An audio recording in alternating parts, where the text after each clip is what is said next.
여러분, 사도행전의 이 초대교회는요, 인간의 능력, 지혜, 또 계획, 이 물질로 세워진 교회가 아니죠.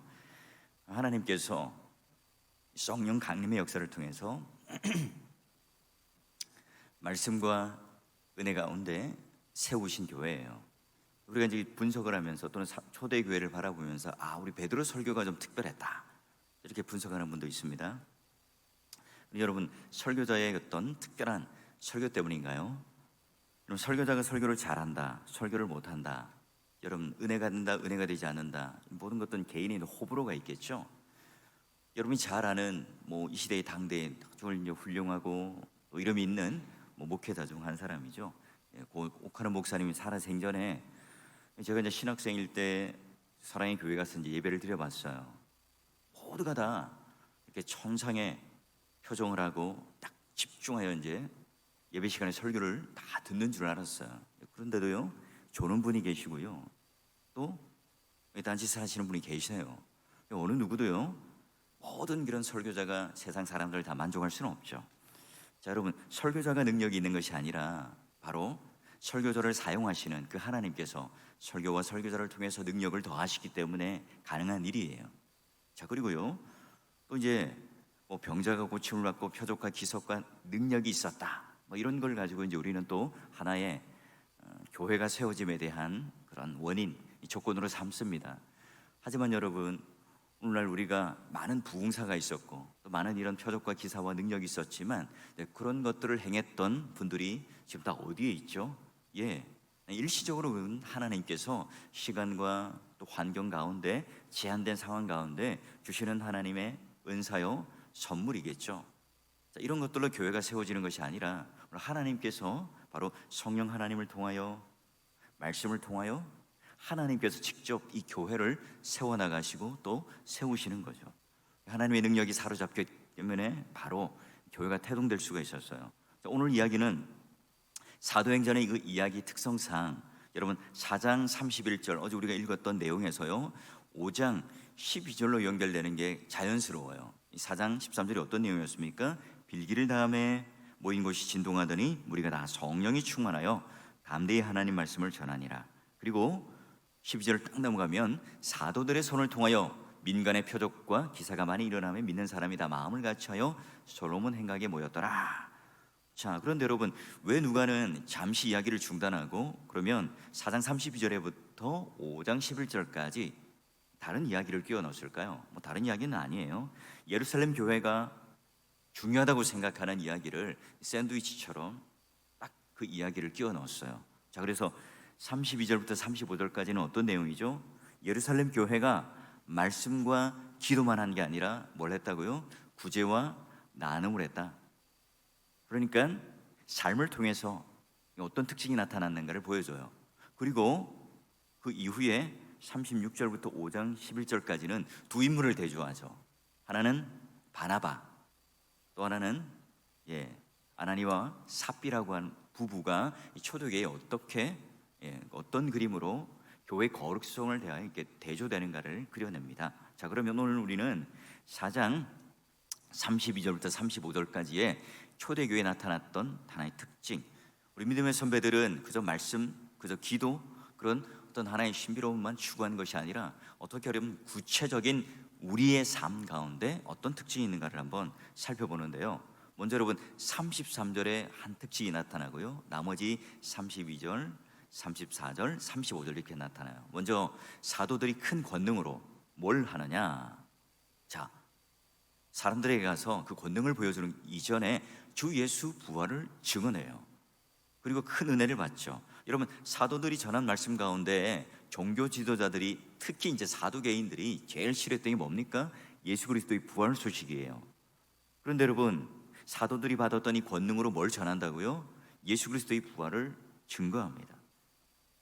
자, 그러면 이 교회가요 살아있느냐, 생명력이 있느냐, 아니면 교회가 사교단체냐, 또는 그냥 일반적인 어떤 모임으로 전락하느냐, 가장 중요한 표지가 뭐란 말이죠? 그 권능을 통하여 주 예수 그리스도의 부활의 소식을 전하느냐, 그 부활의 능력을 누리며 살아가는 교회냐, 이걸 따라 교회가 진짜 생명력이 있느냐, 생명력이 없느냐 나누는 표지죠. 여러분, 인류가 가장 무서워하는 게 뭡니까? 죽음이잖아요. 나는 어떤 초인적인 어떤 삶을 가지고 죽음에 직면해서도 나는 그 죽음을 두려워하지 않아. 그런 영웅 호걸 같은 사람, 뭐 그런 몇 사람을 제외하고는 저 같은 이 범인들, 모든 평범한 사람들은 이 죽음 앞에서 다 두려워 떱니다. 좋지 않아요. 소름 끼치고 무서운 일이죠. 여러분, 이 무서운 이 죽음에서 해방되는 길은 오직 하나죠. 예수 그리스도를 믿는, 그리고 예수 그리스도께서 이 땅에 오셔서 우리 모든 죄를 담당하시고 우리에게 죽음을 이기시고 부활하신 능력으로 말미암아 우리와 함께 영원한 생명을 주셨어요. 그리고 여러분, 이 부활 소식이라고 하는 것은 예수를 믿는 사람들에게서는 더할 나위 없는 신비고 선물이죠. 그런데 오늘날 현대인들은요, 이 부활이라고 하는 것은 굉장히 이성적으로 꺼름직한 내용이죠. 우리가 이제 그런 부활 소식을 현대인들에게 뭐 이성, 과학 이걸 믿고 있는 사람들에게 증거한다는 것은 굉장히 어려운 일이에요. 그래서 어떤 일종의 열등감을 가지고 이 부활을 설명하는데 성경 그대로 전하지 않고 어떤 다른 어떤 현상, 방법 이런 것들로 전하려고 했던 때도 있어요. 그런 여러분, 성경은 정확무원 하나님 말씀으로 성경에 있는 그대로 전하고, 또 성경에 있었던 이 목격자들이 바로, 수많은 목격자들이 바로 예수 그리스도의 부활을 증거하고 있죠. 그런 여러분, 이 교회가 마찬가지예요. 우리도 증인된 자로, 제자된 자로 부활 소식을 전하는 사람이 되어야 되죠. 자, 그러면 우리가 그냥 부활 소식을 전한다, 그럼 어떤 교회 특징이 나타날까요? 우리가 야, 예수님께서 부활하셨어, 우리는 나중에 우리도 부활할 거야, 영원한 생명을 가질 거야, 지금 있는 육체와는 전혀 다른 육체를 가지고 살아가는 신령한 몸으로 우리는 천국에서 살아갈 거야, 그런 어떤 막연한 기대감을 가지는 게 부활인가요? 그렇지 않죠. 여러분, 우리가 부활을 전한다는 것은 어떤 의미가 있어요? 먼저 여러분, 이 세상에 집착하는 마음을 깨트릴 수 있어요. 우리는 지금 이 현재보다 나은 내세가 있잖아요. 그러기에 오늘 이 땅에서 가졌던 욕심들, 또 이 땅에 가졌던 집착과 욕망, 이런 것들을 내려놓을 수 있어요. 더 여러분, 좋은 것이 있을 때, 더 나은 것이 있을 때, 더 가치 있는 것이 있을 때 내가 지금 여기 쥐고 있는 것들을 내려놓을 수 있는 거예요. 그죠? 내가 돌덩어리를 딱 쥐고 있는데 다이아몬드 또는 금 이런 게 내 눈에 있어요. 그걸 내가 줘요. 당연히 여러분, 돌덩어리를 내려놓고 다이아몬드를 쥐겠죠. 우리는 영원한 내세를 가지고 있기에 이 세상의 집착, 이 세상의 욕망을 내려놓을 수가 있죠. 또 우리가 부활을 전한다는 것은 어떤 특징이 있죠? 하나님께서 지금 살아계시다는 거예요.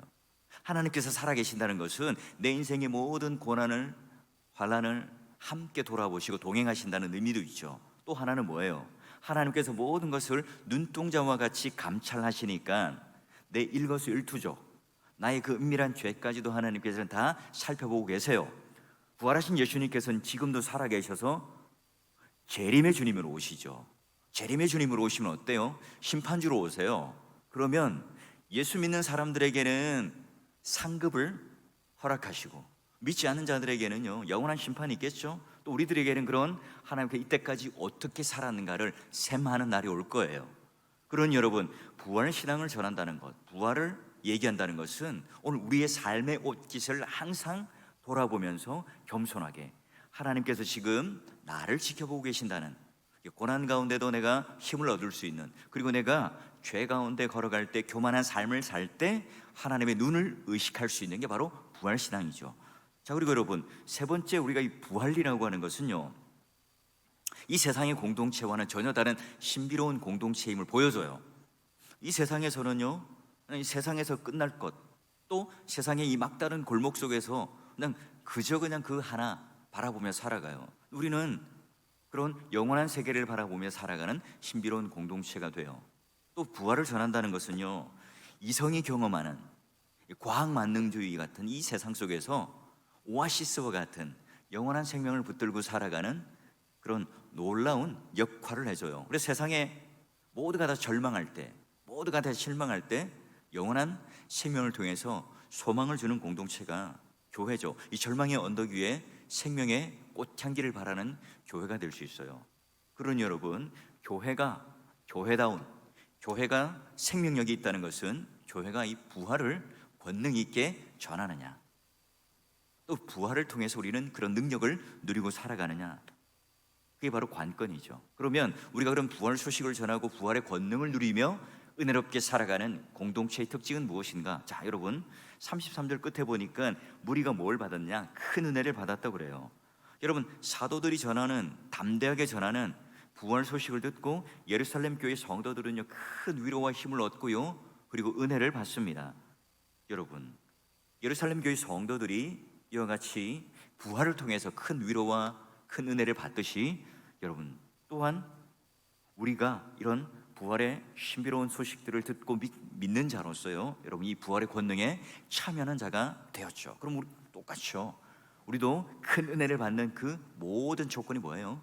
부활 소식을 믿을 때, 부활의 권능을 믿을 때 우리 또한 그 은혜 속에 살아가요. 그러면 여러분, 힘있게 전파했던 그 은혜 속에 살았던 그 무리가 모든 큰 은혜를 받았던 사람들의 이 구체적인 그런 삶의 특징이 뭐냐는 거죠. 그저 그냥 교회 안에서 우리가 부활이라고 하는 그런 관념적인 것만 붙들고 살아가느냐, 그게 아니라 실제적인 삶을 보죠. 30절 보니까 믿는 무리가 한 마음과 한 뜻이 되어 물건을 통용하고 재물을 조금이라도 자기 것이라 여기는 사람이 없고 사도들 앞에 자기의 물건들을 내놓고 또 함께 통용하고 나누더라. 여러분, 사도행전 2장 44절에 이미 그 예루살렘에 가었던 공동체의 그 경제 생활을 좀 더 구체적으로 지금 이야기를 해요. 자기 물건을 조금이라도 자기 것이라고 말하는 사람이 없더라. 여러분, 이게 어떤 공산주의였던 기초다 이렇게 말하는 사람도 있는데요, 전혀 달라요. 여러분, 어떻게 이게 가능하죠? 본문을 하나씩 보게 되면 첫 번째, 여러분 믿는 무리가 나오죠. 여러분, 교회 개인, 어떤 하나의 특출난 사람이 아니에요.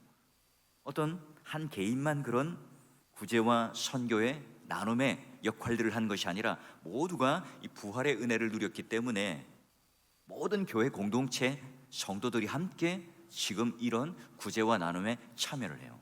자, 그리고 두 번째 보니까 한 마음 한 뜻이 되었다는 거예요. 여러분이 물질을 가지고 한 마음 한 뜻이 되기가 쉽지 않잖아요. 이 부부도 마찬가지예요. 그 물질에 대해서 서로 다른 의견이 있어요. 그런데 여러분, 이 돈을 가지고 이 교회가 한 마음 한 뜻이 되어서 같은 물질관과 세계관을 가졌다고 그래요. 자, 그리고 세 번째 보니까 서로 물건을 통용했다 그러는데요, 모든 물건을 내놓았다는 것은 자기가 가진 모든 물건을 다 바치고 마치 그냥 그런 모든 내가 그런 종말론자처럼 이렇게 살았다는 의미가 아니죠. 그 예전에 바쳤던, 또 우리가 기꺼운 마음으로 내놓았던 물건들을 통해서, 헌물을 통해서 지금 예루살렘 교회로 왔던 순례자들, 또 교회 안에 어려웠던 이 성도들과 함께 서로가 나누고 또 통용하고 있어요. 그러니 여러분, 이 세상의 삶에 전부가 아니라는 사실을 깨닫고 알기 때문에 가능한 일 아니겠어요? 언제든지 오늘 하나님께서 나를 부르시고 나는 이 세상보다 더 나은 내세를 선물로 받았다는 이 감격 때문에 이 일들이 가능해요. 여러분, 그러니 우리가 예수를 믿는다는 것은 바로 우리의 세계관, 우리 가치관이 바뀌고요, 더 나아서 물질관이 바뀌어서요, 이와 같은 나눔과 구제가 있어요. 그러니 여러분, 우리가 교회에서 선교한다, 구제한다, 연약한 자를 돕는다, 이건 뭡니까? 세상 사람들이 말하는 어떤 사회복지적인 차원 또는 어떤 사회주의적인 어떤 생각에서 발동되는 게 아니에요. 어떻게 출발되죠? 구제와 선교는 이와 같이 성령 하나님의 능력으로 충만한 부활의 능력을 믿는 사람들에게 가능한 일이죠. 여러분, 성령 충만할 때, 내가 이 부활에 대한 확신이 있을 때 긍휼과 구제가 자연스럽게 넘쳐요. 연약한 사람, 외로운 사람에 대해서 우리가 관심을 가질 수가 있게 되는 거죠. 여러분, 제가 그 예전에 섬겼던 교회에서 선교회를 이제 하면서 바자회를 하게 되었어요. 이제 매년 그런 바자회를 하는데 어떤 우리 선교국장이 되시는 이제 장로님이요, 강하게 말을 했어요. 여러분, 우리가 살고 있는 땅이 한국에서 그래도 집값이 가장 비싼 곳 아닙니까? 우리 한번 요번에 여러분 그 물건 가지고 있는 것 중에 제일 비싼 거 한번 내 소리에 바자회 한번 합시다. 사실 이제 우리가 웃으면서 농담처럼 들렸는데요, 근데 그 해 바자회 때 진짜 명품들이 막 쏟아져 나왔어요. 그래가지고 그 어느 해보다 큰 그런 펀딩이 되어서요, 풍성하게 선교를 할 수 있었어요. 저도 이제 그때 이제 바벨을 하나 샀는데요, 2만 원짜리. 그래서 목양실에 가지고 있어요.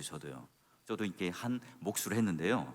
여러분, 이런 것처럼요, 우리가 한번 이 부활과 이 구원에 대한 정확한 이해가 있다면 이런 것들이요, 그냥 우리가 이제 강요하고 요구하는 것이 아니라 이렇게 자연스럽게 우리에게 이루어지는 하나의 구체적인 삶의 열매예요.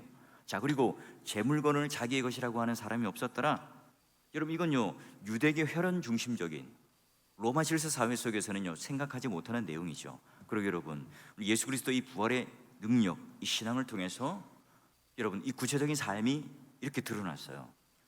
사랑의 공동체를 이루는 표지를 보였죠. 여러분 우리가 왜 기독교가 이런 관용, 용서, 사랑, 나눔, 구제가 가능합니까? 그래요. 우리는 죄인이었습니다.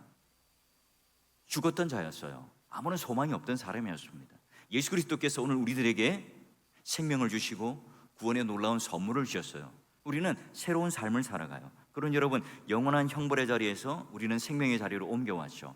그에게 은혜의 감사함으로 오늘 내가 하나님 앞에 모든 그런 우리의 삶의 기초, 사랑의 기초, 나눔과 구제와 섬김의 이 모든 헌신과 봉사의 기초는 어디로부터요? 그런 구원의 은혜와 또 십자가와 부활에 대한 이 능력을 깨닫는 은혜로부터 우리는 시작하기 때문에 세상 사람들이 말하는 이 구제와는 전혀 다른 동기를 가지고 있어요.